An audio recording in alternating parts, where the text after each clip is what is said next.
Attention, certaines scènes peuvent heurter un jeune public. Cette série comporte beaucoup de tabac, d'alcool, orgies sexuelles, herpès, mycoses, meurtres et cadavres en putréfaction. Un film radiophonique réalisé par Jean Leglambe. Musique originale, Amandine et Frédéric Pinas, avec Michel Carbouchy dans le rôle d'Edgar Sapin. Épisode 5, arrivé chez les Indiens.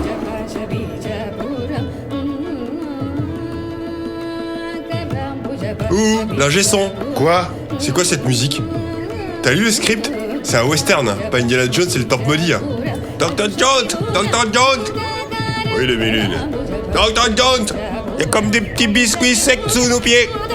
Non mais franchement... Faudrait peut-être que tu penses à me payer. Oui, t'inquiète, mais tu sais, avec les gosses, le divorce, le chômage, les soucis, c'est pas facile, quoi. T'as pas de femme, t'as pas d'enfant, et t'as un travail. Ouais, ok. Par chance, la cavalerie n'a pas fouillé le cercueil. Eddie a monté une espèce de truc pour leur dire que ça portait la poisse, enfin, je sais pas quoi. Dimanche 18h, on arrive chez les Indiens. C'est la première fois que je viens chez les Cheyennes. Le chef vient nous accueillir, 1m90, largeur d'épaule 60 cm. Il est torse nu et porte une petite jupette à franges.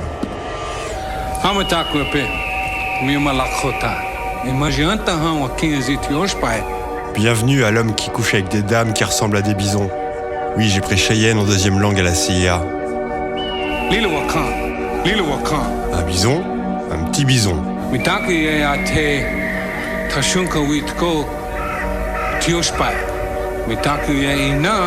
Oui, le Cheyenne m'a tout raconté. Il m'a envoyé des messages de fumée. Tishoki awa. Haha, choki tete ao. Okanisto pépette. En gros, il veut de l'argent pour nous cacher.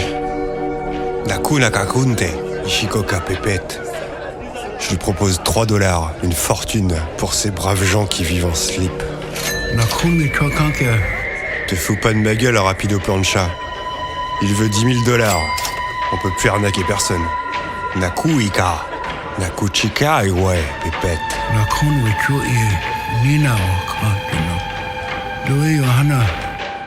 Nous sommes tombés sur un accord. Le chef indien nous conduit à notre tipi. Il y a un gros trou dedans. Il nous explique que c'est un impact de boulet de canon et que cela a eu lieu lors de la dernière bataille avec l'enflure de Capitaine Flemme. Salut, c'est Rapido de chez Carcasse. Un impact sur votre tipi? Mon client avait un petit impact sur son tipi. Il se disait que c'était rien. Mais avec le froid, crac! Il a dû remplacer tout son tipi. Alors qu'il aurait pris rendez-vous chez Carcasse, on lui réparait son tipi à domicile. On injecte notre résine Carcasse et c'est réparé. Tout ça sans avancer de frais. Et en cadeau, un balai brosse pour nettoyer votre tipi. Alors n'hésitez pas, envoyez-nous un message de fumée. Envoyez bien à carcasse.fr. Carcasse répare, Carcasse remplace.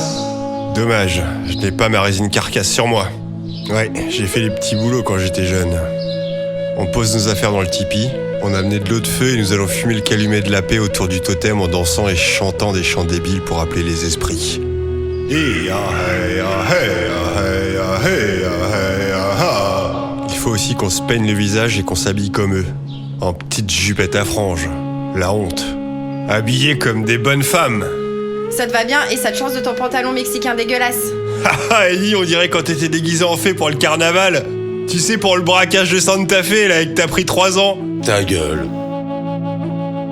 C'est lors de cette cérémonie du calumet que j'offrirai au chef l'ours empaillé. Souvenez-vous de la liste des courses pour le casse. Une corde de 50 mètres, pioche et pied de biche, un ours empaillé, de la dynamite, une échelle, une longue vue, une carriole, une poulie et 5 caisses de whisky pour les réunions. On a tout utilisé. L'ours empaillé, c'était pour le chef. C'est la tradition d'offrir un présent lors de la cérémonie du calumet. Mon plan est parfait. Arrêtez, je sais que je suis génial, mais arrêtez, ça me gêne.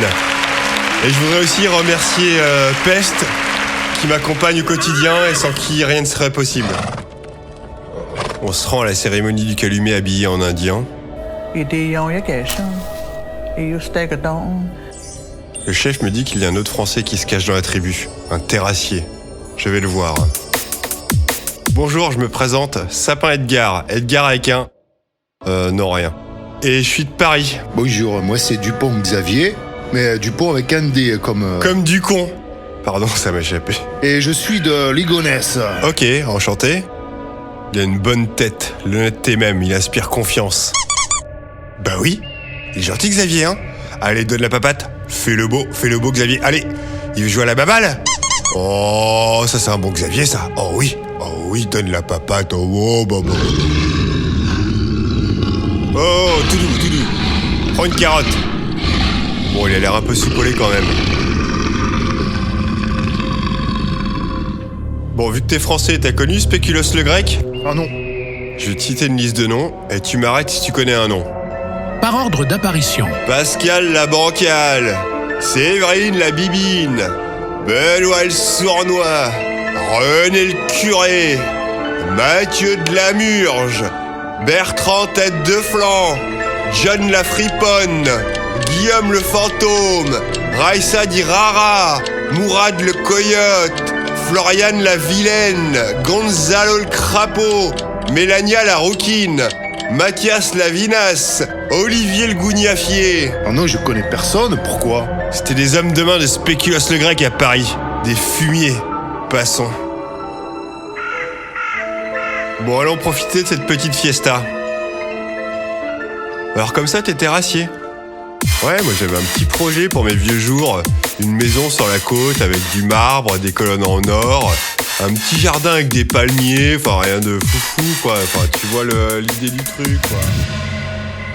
Le chef est debout devant le totem. Toute la tribu est assise en cercle autour. Je viens lui présenter son cadeau pour la cérémonie. Ampaio, chicanarino, urso. Cadeau chef, un ours empaillé. C'est un ours empaillé magnifique, debout, 2 mètres de haut, la gueule ouverte et le poil brillant lustré à la graisse de castor.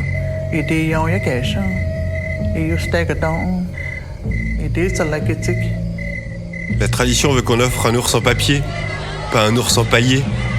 Un ours empaillé, qu'est-ce que tu veux que j'en foute ? Ça rentre même pas dans mon tipi.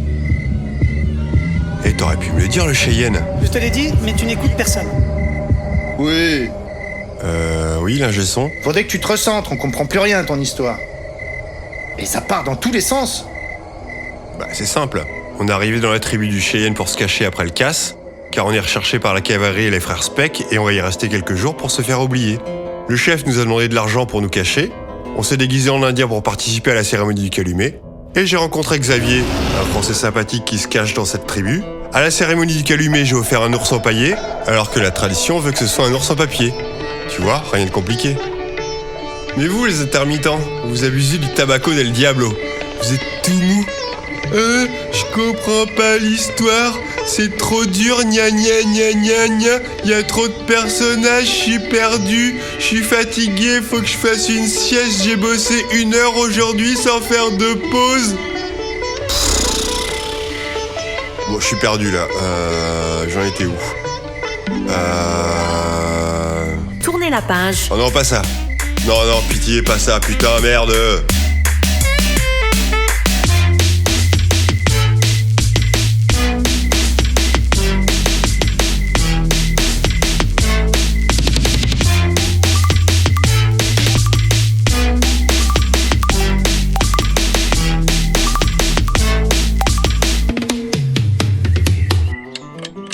Cela fait 3 jours qu'on est caché dans la tribu.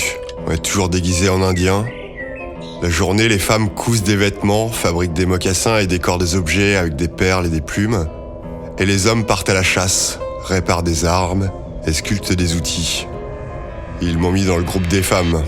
Passons. Et le soir, on chante, on danse en fumant le calumet et en buvant de l'eau de feu. Peste se tient à carreau depuis qu'on est chez les Cheyennes. Depuis que je lui ai dit que les Indiens mangeaient les chevaux au passage, elle passe toute la journée enfermée dans notre tipi. Oh bah oui, tu veux une carotte ? Tu veux un petit câlin ? Oui, ma pépeste, bah oui. Elle déprime, elle est toute triste.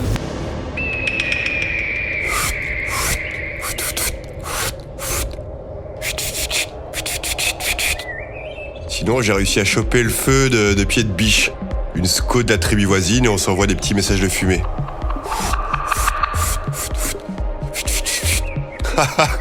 Elle est trop drôle. Putain, saleté de correcteur radiographique. Une aubergine. Je vais encore passer pour un gros lourd. Ah si, tiens, j'avais oublié. Hier soir, on a tué Xavier Dupont. Il a essayé de nous enterrer dans notre sommeil. Il a dit carabine l'a dessus. On a laissé son cadavre en vautour. Pas de planche pour l'étanche. Tu te souviens de ce qui est arrivé à ton père? Tu vas finir comme lui. Bon, sinon, faut que je vous raconte l'histoire avec les frères Speck. J'avais 14 ans quand le drame est arrivé. On habitait dans le Nevada. On allait faire des courses au drugstore avec toute la famille. Mon père devait toujours de l'argent à Spéculoos le Grec pour la traversée de l'Atlantique. Les frères Speck ont débarqué. Ils ont maintenu mon père. Ils ont coupé les manches de sa chemise pour en faire une chemisette. La honte ultime, une chemisette. Mon père a dû faire les courses en putain de chemisette devant toute la ville. Une chemisette. Personne ne peut vivre après avoir porté une chemisette. Vous l'aurez compris, Spéculoos le Grec, c'est le père des frères Speck. Ils ont américanisé leur nom. Une famille de voyous et de vauriens. Après ce drame, mon père est tombé en dépression, il a commencé à boire et à jouer. Ma mère a dû faire la putain pour subvenir aux besoins de la famille. Et moi, j'ai obtenu une bourse pour la CIA. La rose noire, c'est en hommage à mon père. Et je n'ai plus jamais porté de chemisette. La vengeance est un drap qui se plie droit.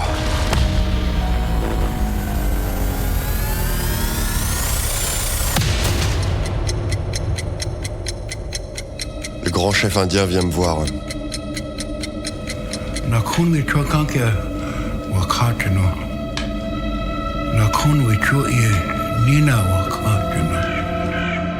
Il me dit que la cavalerie et les frères Speck débarquent.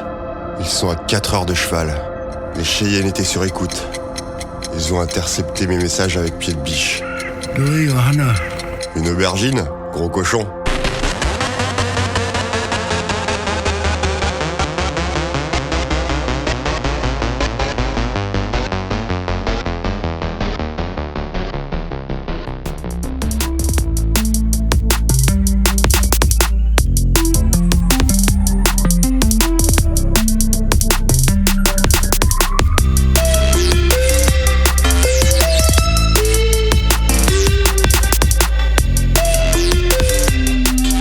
Saison 1.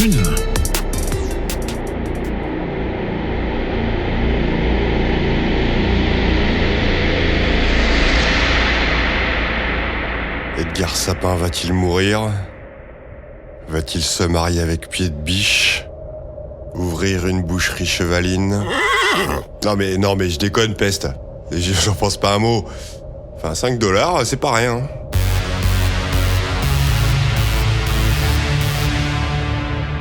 Bientôt la suite.